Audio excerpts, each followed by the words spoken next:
Halo semuanya, perkenalkan saya Fariskila Simarmata dari kelas TSTC dengan NPM 231506143. Tujuan saya membuat video ini adalah untuk menjelaskan tentang jaringan komputer. Dalam video ini saya akan membahas tentang topologi dan arsitektur jaringan serta studi kasus yang saya ambil dari sebuah jurnal.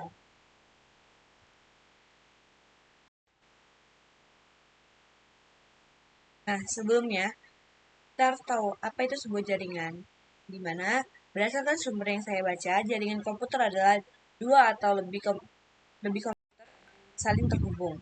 Komputer-komputer ini dapat digunakan untuk berbagi data. Sebuah jaringan tidak hanya dibangun dengan software atau hardware saja, tetapi kolaborasikan keduanya sehingga menciptakan sistem yang dapat bekerja dengan baik.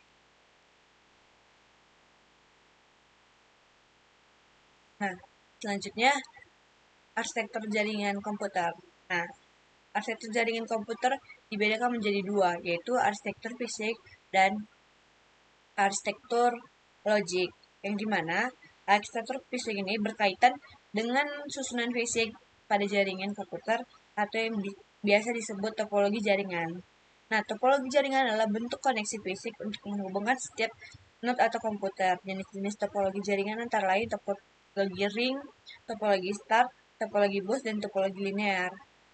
Nah, pada studi kasus yang akan saya bahas, topologi yang digunakan adalah topologi start, yang dimana topologi start ini menghubungkan komponen-komponen jaringan sehingga membentuk menyerupai bintang.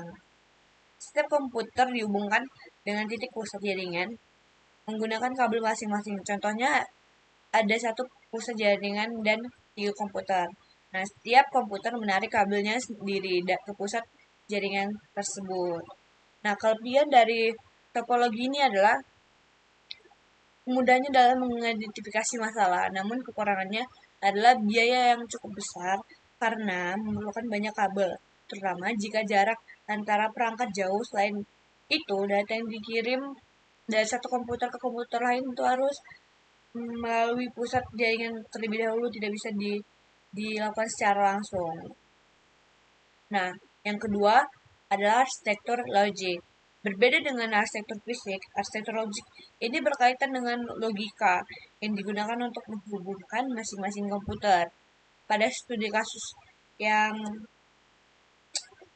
saya ambil, itu terdapat studi kasus analisis dan perancangan jaringan komputer menggunakan teknologi nirkabel berbasis WiFi.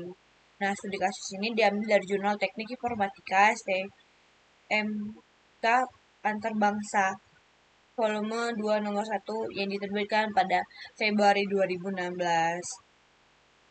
Nah, pada tahun 2016 itu perusahaan ini masih menggunakan teknologi berbasis kabel yang memiliki beberapa kendala seperti biaya kabel yang besar dan kurang efisien.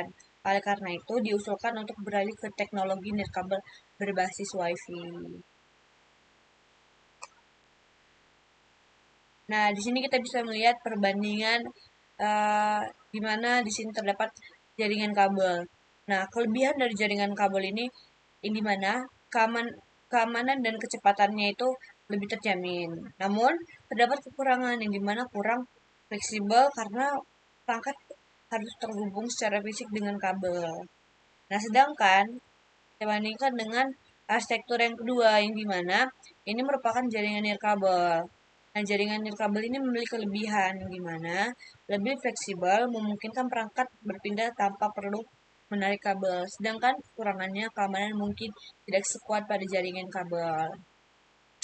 Nah, di sini kita bisa lihat pada arsitektur yang pertama itu di sini menggunakan dua switch yang terhubung dengan router dan cloud untuk mengakses internet.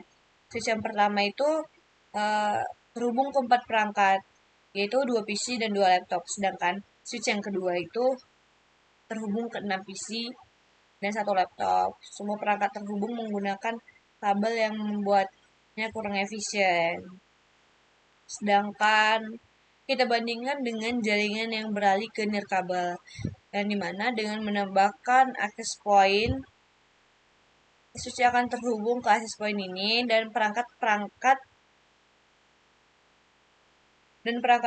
akan terhubung secara nirkabel melalui sinyal WiFi. Namun koneksi dari switch ke access point tetap menggunakan kabel. Nah, kesimpulan yang bisa saya dapat dari eh, pemaparan saya yaitu perubahan dari jaringan kabel ke nirkabel diusulkan untuk meningkatkan efisiensi dan fleksibilitas meskipun ada trade-off dalam hal keamanan, keuntungan, fleksibilitas, dan pengurangan biaya. Kabel membuatnya menjadi solusi yang lebih baik. Sekian dari penjelasan saya. Mohon maaf jika ada kekurangan atau kesalahan dalam penjelasan saya. Terima kasih.